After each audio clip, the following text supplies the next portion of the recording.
Hashtag Gallerin. Straight up at 8 o'clock. Welcome to the Mornings with Ed show on the all-new Voice of Laguna. Absolutely delighted to have you with us on a Monday. We can see the clouds. We can see the darkness over the ocean. We're not going to get any of that really until later on this afternoon. Some sprinkles, here in the southern Orange County area until tomorrow. Then tomorrow, expect waves of showers through Wednesday. And that means my guest this morning gets a couple of days off, I'm guessing, in this morning for the Artist Corner, which is brought to you by the Honacar Foundation for Arts and Culture, is Matt Willey. Matt Willey has a project right now called The Good of the Hive. It's a global art project. He has already been in several cities across the United States, and he's been as far as Beijing, China, and we're going to talk to him about other opportunities to paint elsewhere. We welcome in for the Artist Corner this morning, Matt Willey. A very good morning to you, Matt. How are you? I'm great, Ed. Thank you for having me. Well, thank you for being here. I am going to have you pull that a little closer to yourself. Sure, there no you go. problem. All right. It's wonderful. First of all, I watched your speech, or I watched your presentation the other night at the Rivian Theater. And just in time, right? The garbage men come just in time, man. Just when we're starting Think Green. Well, yeah. I love, first of all, I loved your presentation the other night. Beautifully presented. And for me, what caught it was how this project got started. You notice I wore the commemorative Matt Willey Monsanto sucks shirt, right? Okay. I love it. Thank you very much. I appreciate that. Yeah, the bees appreciate it. Well, I know they do, man. And you, wow. As much as, don't worry about that. That's just them doing their stuff.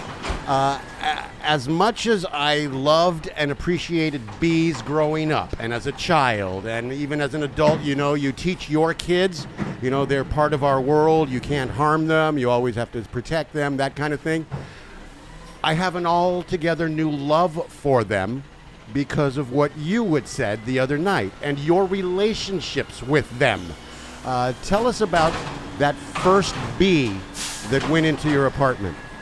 Sure. That's how the whole project started. It was 2008. I was living in a tiny apartment in the East Village in New York City. Right. And this little tiny honeybee flew in and landed like right in the middle of the rug. Right. Like noticed me. The spot was like right there. And so I just got down on the floor and I looked at this little bee and hung out with her for like 2.5 hours. And I noticed there was a cuteness there that on my whole young and adult life I had never noticed. The fuzziness, the big eyes, the antenna.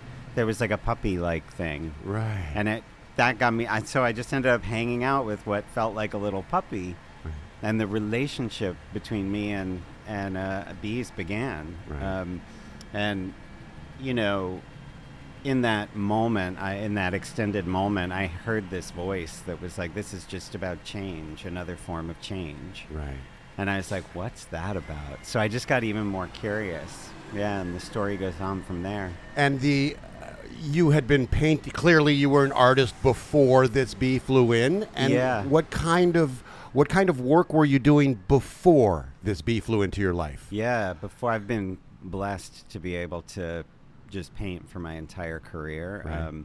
I needed money when I was like 22, and Well, I was like, okay, I convinced the restaurant I was waiting tables in to let me do a mural. Right. And that sort of sparked the idea that I could make money at this. Another interesting thing is Wyland is in your town. Yeah. My grandmother, when I was in high school, took me to go see a piece of his, one of his wailing walls in Portsmouth, New Hampshire. Okay. And she knew I wanted to be an artist when I grew up, and she was like, look, this is a different way to do it. So I know he, in some way, his work influenced my ability to think, I could do this. Right. He sat in that chair a couple of weeks ago. We talked to him. Way. Yeah, he's away. I was hoping he would be here. Yeah, he's a so ball. He's putting together an album of blues artists. He's already done a couple of projects with some blues artists. He's putting together a separate album with blues artists. We're going to have them come in here and have them perform and stuff as well. And you mentioned something interesting to me just a moment ago that you, instead of retirement, you would become a drummer in a band. Do you have any musical gifts? Not really. It was always just like a pipe dream of like, I don't know, it always seemed like a good amount of time to like Right. be an artist to a certain point, and then just switch everything up entirely to keep life interesting. And I Right. just always imagine the paintbrushes turning into drumsticks. Right. That's like where I would go. I mean, I played the piano in high school and junior high. I was in a band in junior high, but I mean, in high school maybe. But other than that, no. All right. Okay. Well, Yeah. you and I will start a band together. We'll do that. Right. I've always wanted to be a lead singer, and it would be a walk away for the crowd, I'm sure. Nice. You're trying to paint 50,000 bees eventually. I think I heard you say the other night you're at like the 11,000 mark right now. Yeah, I'm between 10 and 11,000. Okay. The story, I mean, I don't know if you want to do the whole story, Come on, we got time. but okay, We got so time. I'll tell you how I got to the number 50,000 and Please. a couple of other things. Like after that moment with the bee, it sparked this. One of the main things about the good of the hive and the mission is that curiosity. Right. That's what my work is about, creating that over and over again as much as possible around bees, pollinators, climate, what's going on, like you said, with pesticides, your T-shirt, and doing it in a way that opens up the mind to wonder or curiosity as opposed to like doom scrolling or the negativity of it. Right. And so I just had naturally had this, whoa, there's this new thing that's very, very old. I mean, bees created a world that could create like nutrients for us to evolve. Right. They're way older than us. Right. And so that, I think I tapped into that a little bit. And then after she died, I put her out in the backyard and I came back in and I started researching honeybees. Right. And I first came across colony collapse disorder, which was this huge global mystery. Millions of bees are dying all over the world. They're like beekeepers were coming out and they would all be either gone and just a couple of bees left, or they'd all be dead at the base of the hive and nobody knew why. Right. And I was in New York and I was, New Yorkers like to think we know a little bit about everything going on. You either see it on the newspaper. And I had heard nothing about this globally devastating problem. Right. So that got me looking further, and I came across a behavior of the honeybee called altruistic self-removal from the hive, or altruistic suicide, they call it sometimes. Right. And this is if a bee feels sick, if it's in the hive, it'll exit the hive and fly off into the abyss for the good of the hive. That's fantastic. That's where the name of the project came from Fantastic. years later. Right. But they take this action because they're basically hardwired to understand that their immune system is collective. The health of a bee, their understanding of it is the health of the hive is one, the Right. bee is second. And it occurred to me that we're wired the same way, Right. except we don't act like it. Like Right. our immune systems, this was years before a pandemic was going to show us that very thing. Right. But I was like, I'm so much more connected to all these New Yorkers on the subway than I ever thought. I'm like, this is wild. Right. And it occurred to me that, like, yeah, we're not hardwired for to understand that in that way, but we're hardwired for choice. And we can understand it in that way if we choose to. And so that, I'm like, bees are friggin' fascinating, Right, I was right. just like, whoa, my mind is being blown. So I had been painting murals all over the country for 2 decades from, like, when I was young. I just started painting murals, built a portfolio. Right. And I'd be flown around to paint for designers, architects, that kind of stuff. And I had never gotten into the bees or environment or any of that. And so I just wanted to do one mural. Right. It's like, I'm going to just do one and raise some awareness about what's happening with bees. I thought it was just about honeybees at that point. Right. I didn't know anything. And so I started telling friends and just talking about bees naturally, because I'm a talker anyway. Right. And like, when it's something has got me curious or fascinated, which, by the way, I think, I didn't say this in the talk the other night, Right. I think the people are the coolest when they're curious and fascinated. That- People doing something interesting is almost more interesting than the thing they're doing. Agreed. You know? 1,000%. When someone is engaged, like a kid who's fascinated and has to show you this thing that they've discovered. Right. I mean, they're lit up. They're like, Right. that's beautiful. And so I was putting it out there to people, like, does anybody know of a wall? I could do just one mural about what it was supposed to be. It took 7 years before anyone came to me with an option. It said, here's a wall. Here's a wall. Here's a And my possibility. friend Maura sent me an iPhone video of a honey company, and Okay. a family-owned 5th generation mom and pop honey company in LaBelle, Florida. Right. And she said, Matt Willey, you should paint bees on this building, Right. And What a great she was idea. trying to find places to have water stops along a ride for hungry kids going across Florida. And this was a spot she thought, oh, a big parking lot, a wall. And she just connected the dots for me. And I was like, you know what? I'm going to call them up and see if they want this mural. And so I called them, and I talked to the owner, Renee, and she was like, we would love a mural of bees on our wall. And she said, but we have no money to pay you. LaBelle has no money. That's the always city the is case. not exactly, thriving right now. Right. And murals are illegal in By the way, the city of here's the LaBelle. big 3 strikes. Right, Yeah. And I was like, wow, okay. And I have a bit of a philosophy. I like money as much as the next person, but There you I, especially for the good of the hive, have never let money be the bottom line. Bees are the bottom line, and Right. awareness and Right. people, and then money's somewhere, Right. above that. Right. And so I just naturally said, I'm getting way too old to run from the cops, and I'm not like that street artist guy. I paint slowly. Right. And so we'll totally And you also get run caught. slowly, right? Yeah, Yeah. yeah, we'll totally get caught. So forget that.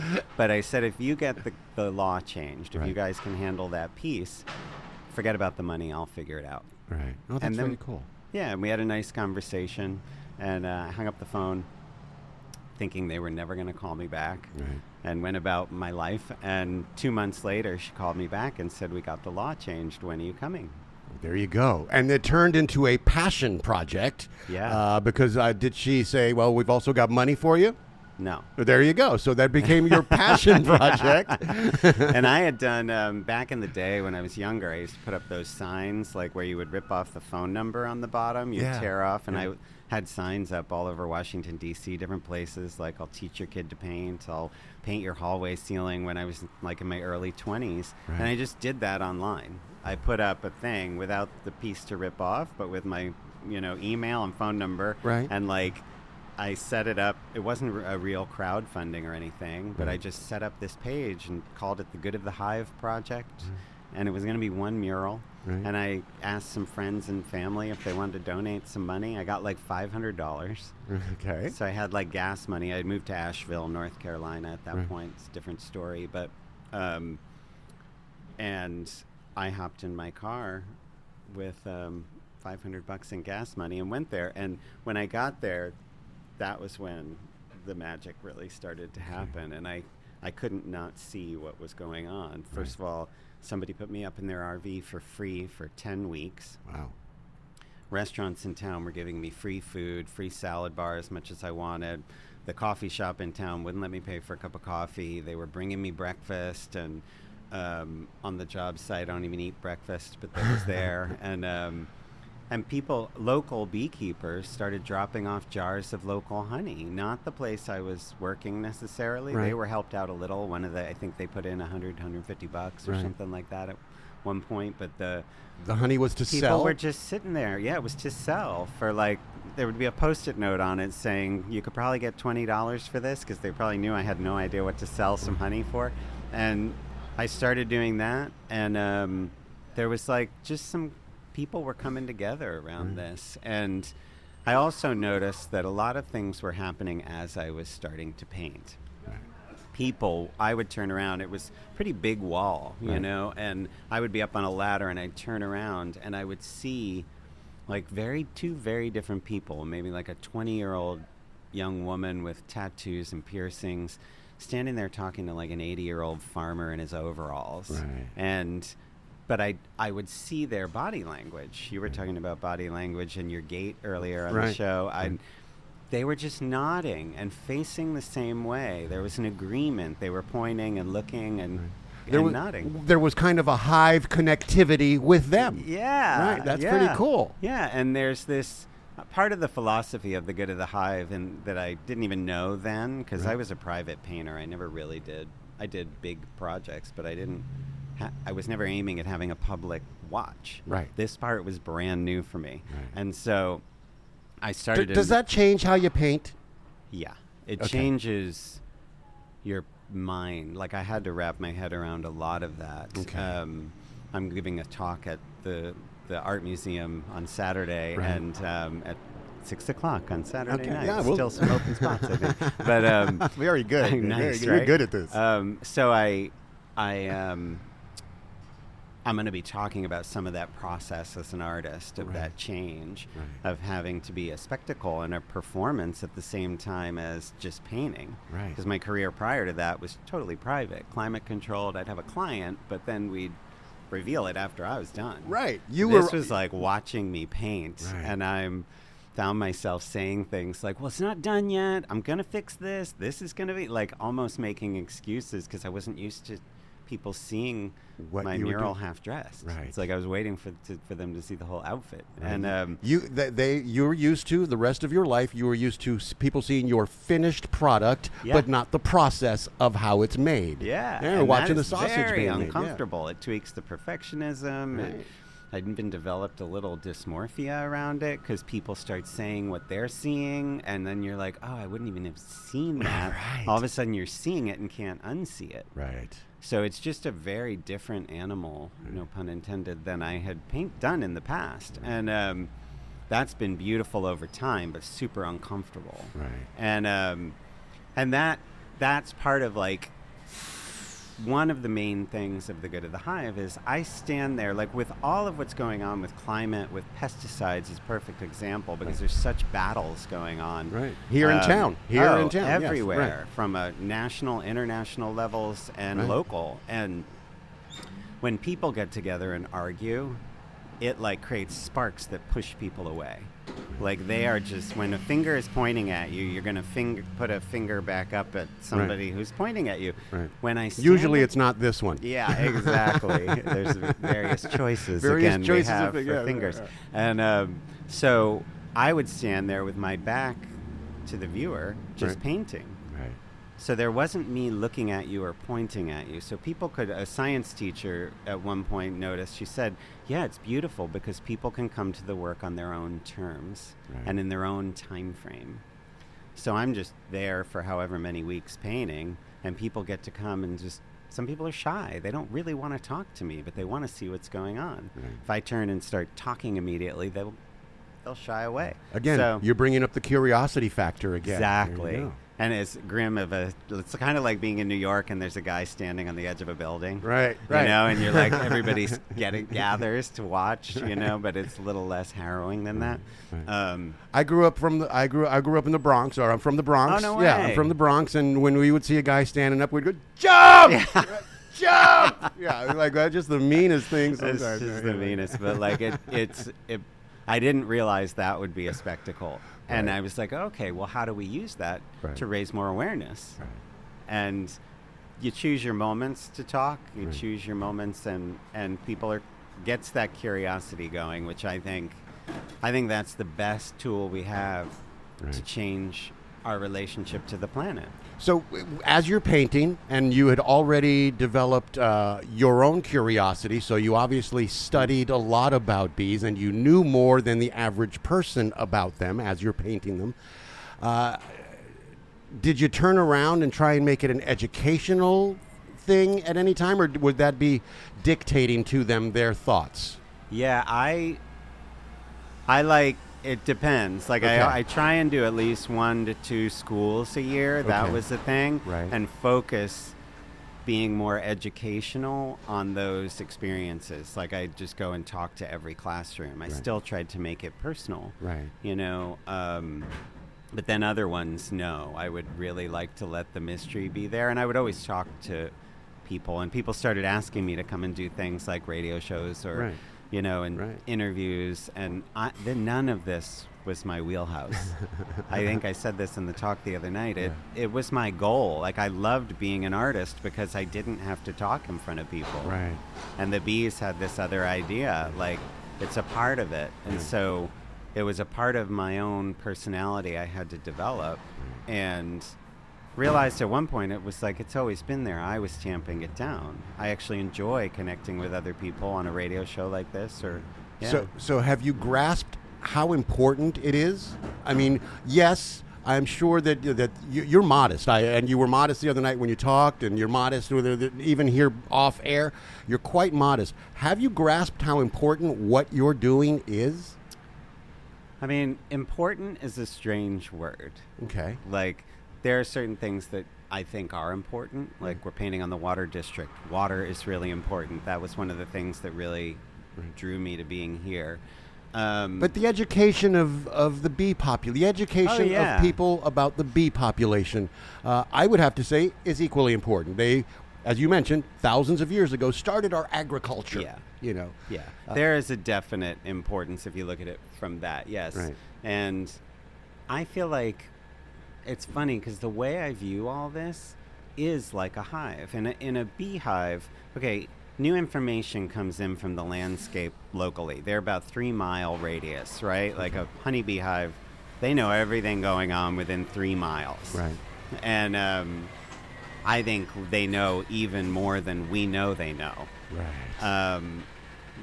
And so there's more to learn there. But when they come back to the hive with new information in that hive, and I didn't even get to the punchline of the 50,000 yet, but 50,000 is the average number in a healthy hive. So if you have, that 30 to 60,000 would be the number. And so if a bee comes in with new information in pitch black dark, the entire hive in 24 hours will know everything going on with that new information in their landscape. There you go. They do this with the vibration of their wings. They do it with dance. Okay. They do it with pheromones. They do it with vibration. Okay. And scent. Yeah. And Okay. And a bee will headbutt another bee if they're producing too much. They're like, wait, slow down. We've got to slow down production. Those are union bees. Right.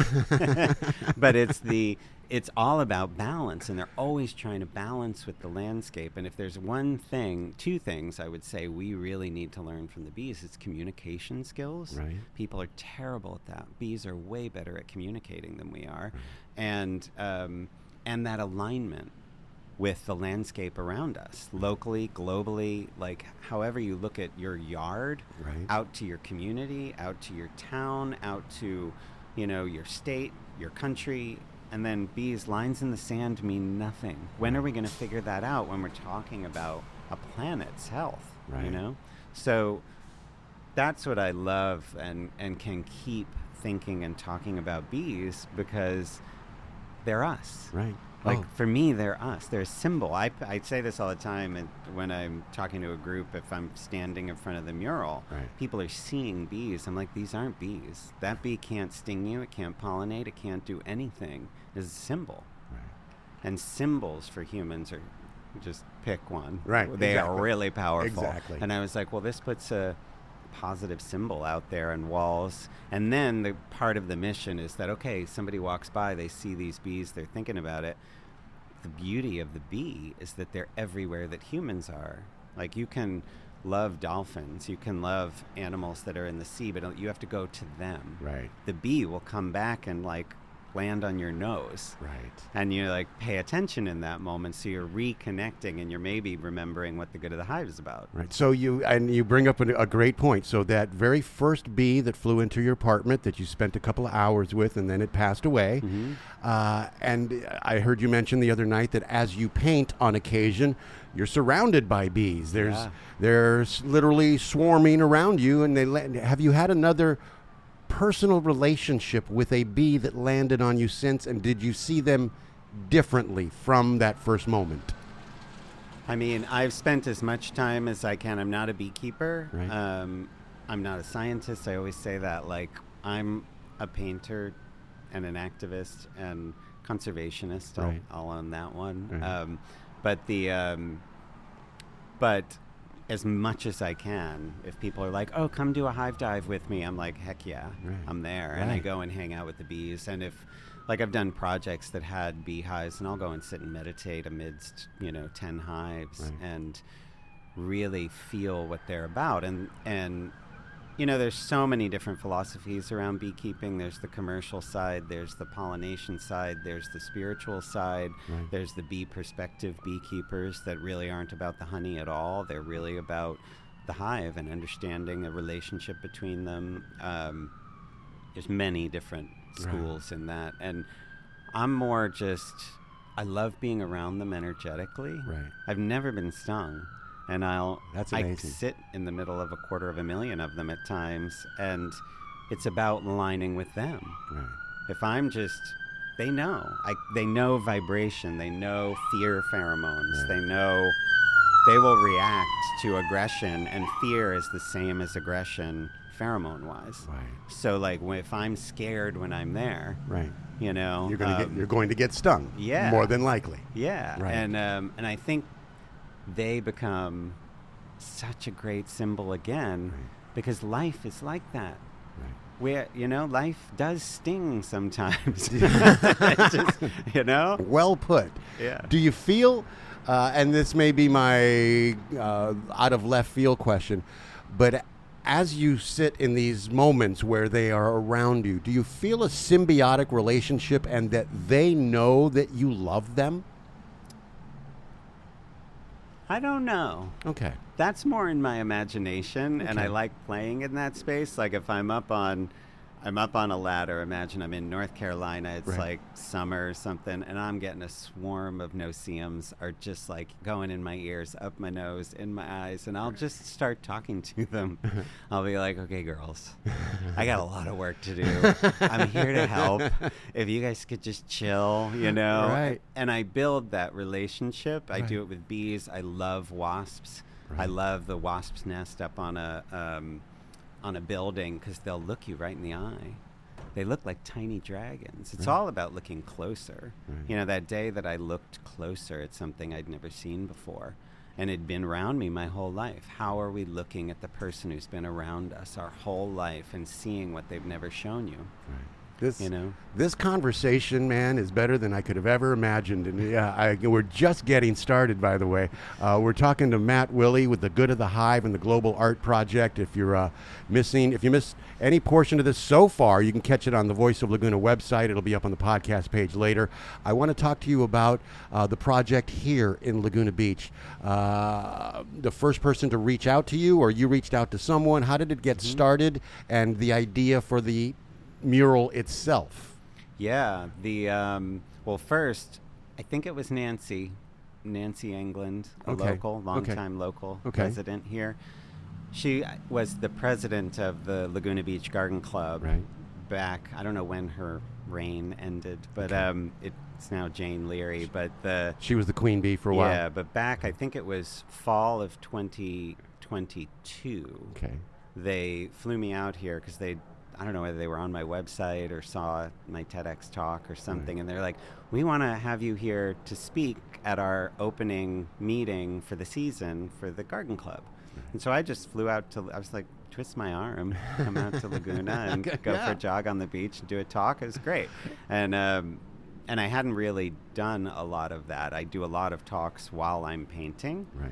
But I thought, oh, this is interesting. This is just me Right. talking. So I said, yeah, let's do it.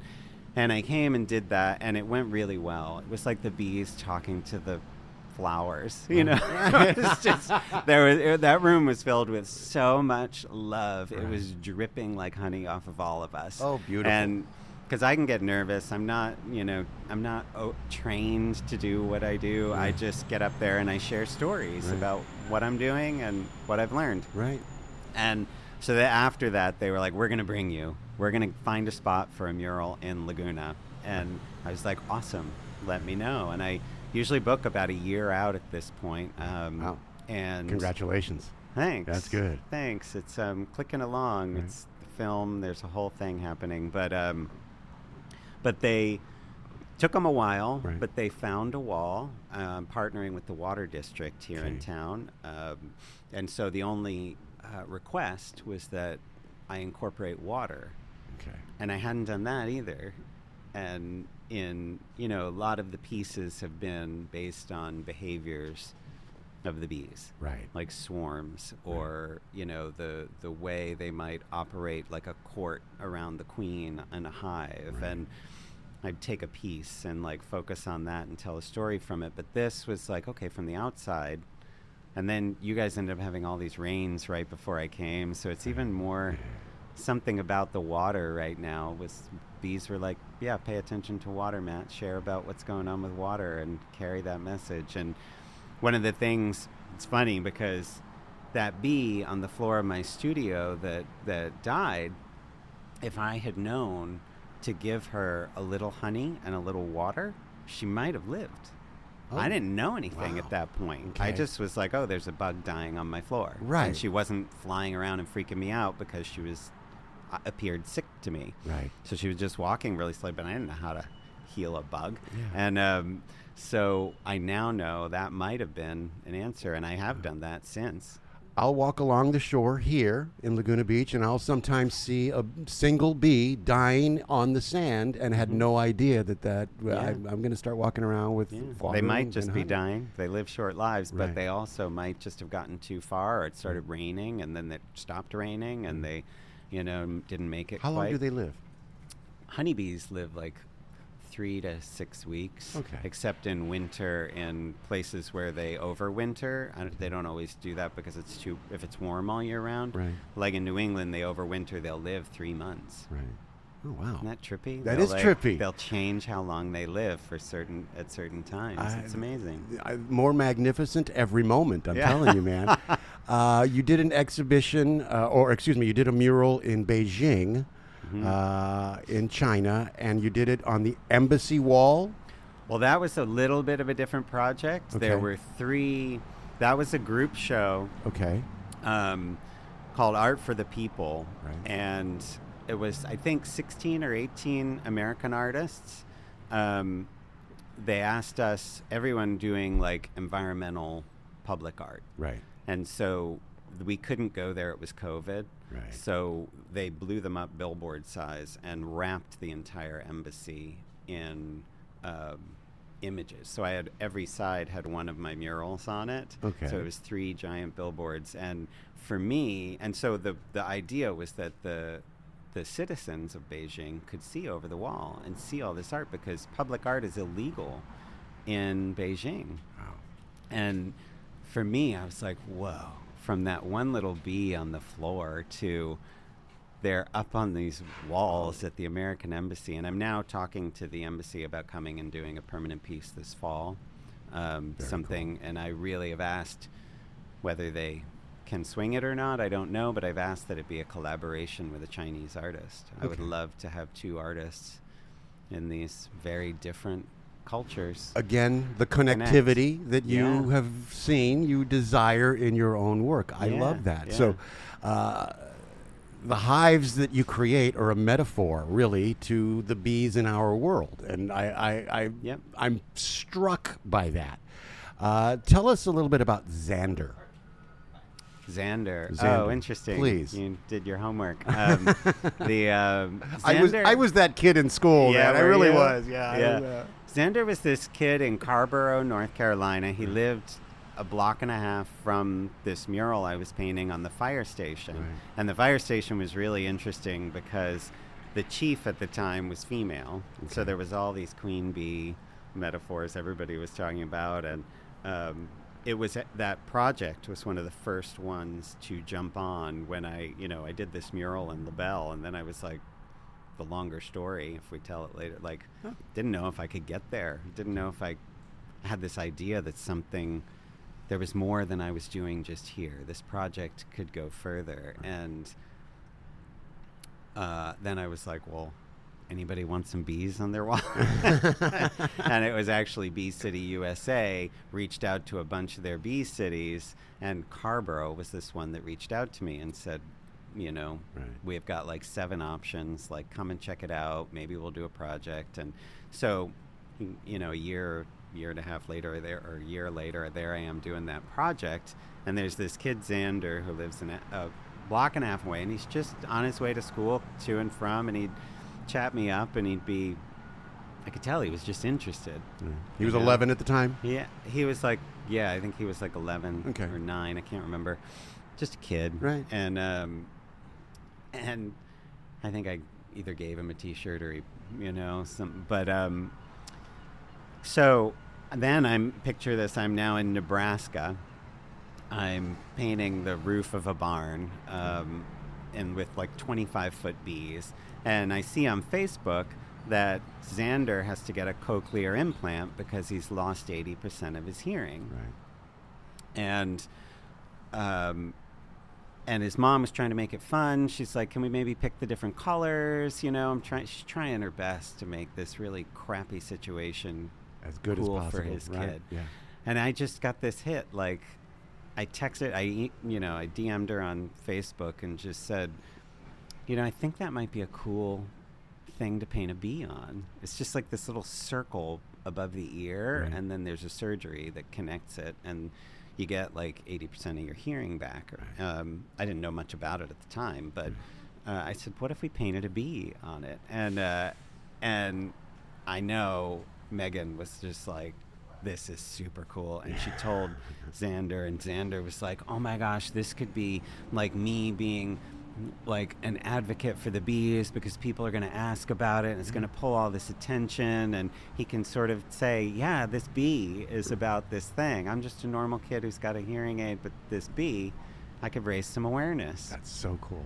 And so I went and did it. I just went back there and painted a bee on his, and just like those are the things that I always envisioned happening. Right. I didn't envision gigantic. I didn't even really envision a film about this, or like we're doing now. Right.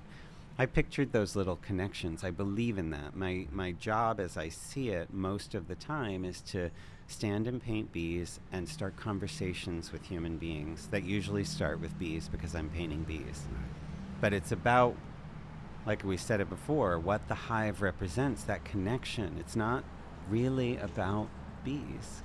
It's the connectivity that they represent, Yeah, and and that you can pass along. Yeah, and it becomes something more than that for us. And so like those organic, there was 2 women, 80 years old, that championed a project in Peterborough, New Hampshire. Right. I think they won the award for like getting the money the fastest, because I think they just walked into every room where there were these guys in town, these 2 empowered 80-year-old women were just like, who's got a checkbook out?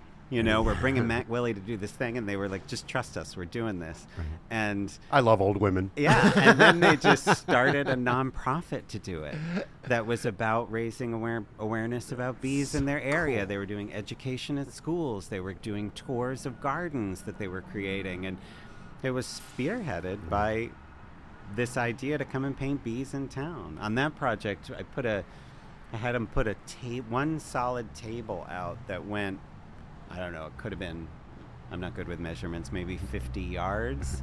But it was this Here's a guy giant, who does murals, I but know, not I'm good with clueless. measurements. I'm the worst. I always think it's smaller than it is.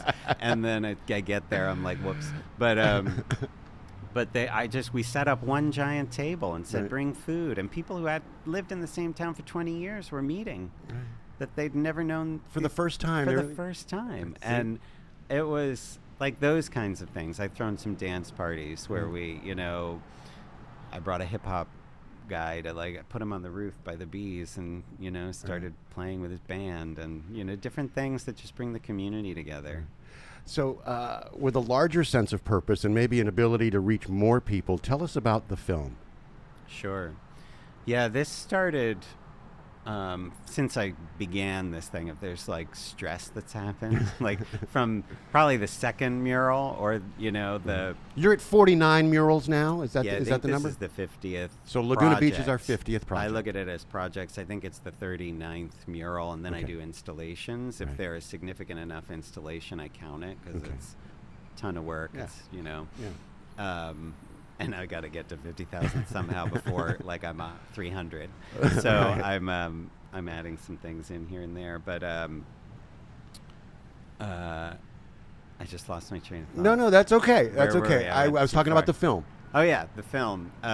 So since I started this, if there was a point of stress, people were like, "Are you filming all this? Have you got all this?" And I'm a painter, Right. So I was like, so now it's just to paint I'm busy and talk here. to Right, people right. and film this. So I started hiring some videographers, just capturing different things, Right. doing little videos, and over time, it was clear that there's a film here, and it's not. And how I've been going about that is very different, but it was during COVID where it's solidified, and I did a crowdfunding to get it started. Right.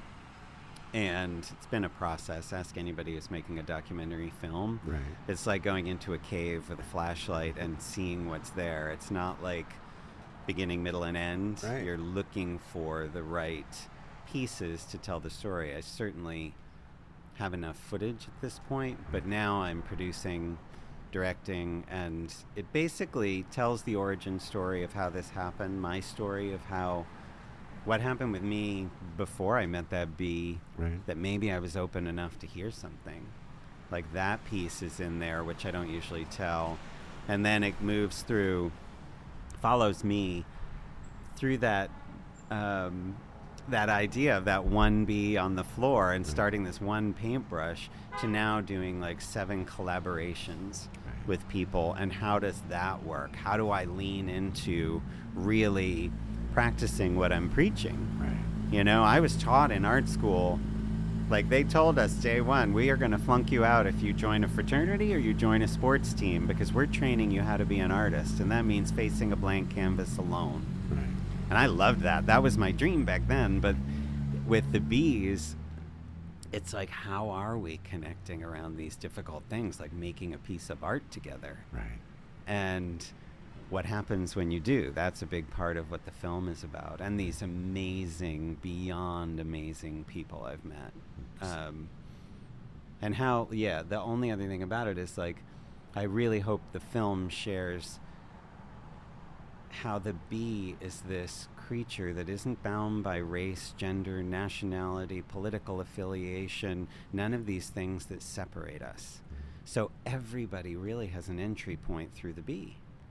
There isn't one demographic that doesn't get to say, yeah, the bees are mine too. You are the definition of connectivity. You and everything you're doing, every project you do, man, is and through the bees. I just absolutely love this. When can we expect the completion of the documentary? Well, we had a little bit of a slow start. It was like the strangest thing with this wall. For the first 5 days, it was just wet, and it wasn't raining. Right. It's like, what's going on here? It was like this vortex, this little microclimate within a microclimate. Right. Because of a tree that's overhead, dirt below, no sun till 4 in the afternoon, and we just had trouble getting this wall dry. And so we got a big tent. If you see the tent, I'm not a fan of closing myself off, Right. but it's just, we needed to like be able to heat it up sometimes Right. to like get it dry. And so with all that in mind, it might be a little longer than I planned originally, which was February 29th. I think I was supposed to be leaving. It might be early March. We'll see. Okay. Yeah. All right. And the film itself, though, is your art is yours, and no. So, did you have other people on the film as you're making this documentary? Did you have other people giving you suggestions and stuff that you're not comfortable with because it's as an artist you're like, no, this is my own project, and because you kind of have to give up a little ownership when you make a documentary with others, don't you? You do somewhat. Okay. There's John Dupree. He's in Asheville. He Right. was the one who sort of egged me on, like, Matt, got to do this. Right. And so John has been like coming on and filming with me at different points. I was just in Costa Rica painting at a bird sanctuary, and I just filmed the whole thing myself, did the interviews, all of that. And I'm imagining a decent chunk of post-production, because it's sort of not a typical documentary. Okay. It's going to be a ride. Okay. But I have opened up and started another small company just for the film to invite in investment. Because I had been trying to fund all of this at the end of my paintbrush. Right. I don't know how many people know about videographers, but I was just like spending the money as fast as I was making it. And Right. so I'm like, okay, yeah, I really do need to bring in more people at this point so we can get it done, get it distributed, get it edited properly.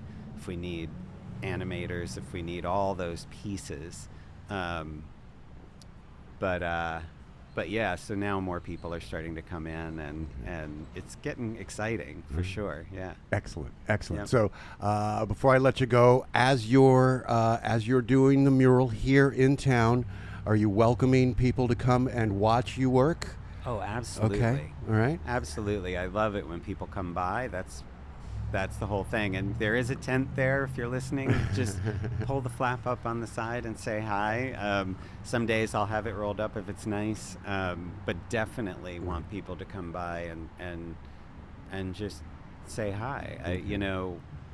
Yeah. And may I suggest that they not distract you from the work itself, because a lot of times people will come by, hey, my brother used to paint, he worked for Sherman Williams. I think that's I think of that as everybody wants to share their stories, Right, and that's it's not a bad thing. The one thing about this particular mural is it's right there on the sidewalk, and it's low. Right. So a lot of the time I'm up out of the way on other projects. So it's a mix of, I'm down there, so we chat, and then I disappear up. This one has been a little tough on that. So keeping it, fairly simple would be cool. All right. As you continue in your life of connectivity, I would love for you to come back here and connect with us again. Is that possible? I would love that. All right. I'd love to have you. Thank you. This has been a fantastic talk. His name is Matt Willey. The Good of the Hive. It's the global art project, an organization that he started, and he continues with this incredible dynamic connectivity that we need, desperately need. And I thank you very much for being here this morning, Thanks man. for having me. It's been a blast, man. So we will, no painting today because of the weather, correct? No, I'll be painting. Oh, wow. Look at you. You're a baller, dude. Yeah, that's All the right. tent. And Yeah. one more thing before I let you go. Yeah. You had mentioned to me that you had thought you were taking a day and you were reconsidering some things on the mural itself. Yeah. Is that always, does that always happen with you, where you look at it and you go, I can make a change here or there? A lot of the time it Okay. does, because I want the piece, I'm not a designer. Right. You're not. I'm someone who goes in and paints a painting Right. in a place. There's some idea of what I'm going to do, usually chicken scratchings, and then I get there and I really try and have the piece fit with the place that it is. And whether that's at the National Zoo has a piece, so we went really bold in nature, or 500 giant bees on the wall, Right. which you wouldn't necessarily do in the middle of the Laguna. Need a little more gentle, but each place starts to inform me, Right. and so then I try and put a little bit of that in the process. Yeah. Beautiful. So as I'm looking at our Text Connect and listeners from across the country and really across the globe, but across the country going, hey, come to Detroit. I've got to come. I've got to come to Phoenix. I've got to. When are you coming to Seattle? He's already been in Seattle. There's a swarm. You did a swarm. There's in a Seattle. little one. Yeah, there's Okay. a little one in Seattle. That was one of those early pieces where a former client in my interior design background was like, all right, if you do this one last design one for me, just paint some bees over here. And I was like, perfect, because I needed the universe to know that I could make that transition to the bees. So yeah. Fantastic. But I'm trying to curate this in a way, the idea is to be all over the world, all the continents. Right. And I'm going to get there, it's you getting will. there. Yeah, you So, will. And through connectivity, we'll get there with you. All Cool. together. Thanks. Matt Willey, thank you so very much. The Artist Corner this morning being brought to you by the folks at the Honeckar Foundation for Arts and Culture, raising the bar of the art that you look at and how you look at it. All right. Thank you very much, Matt.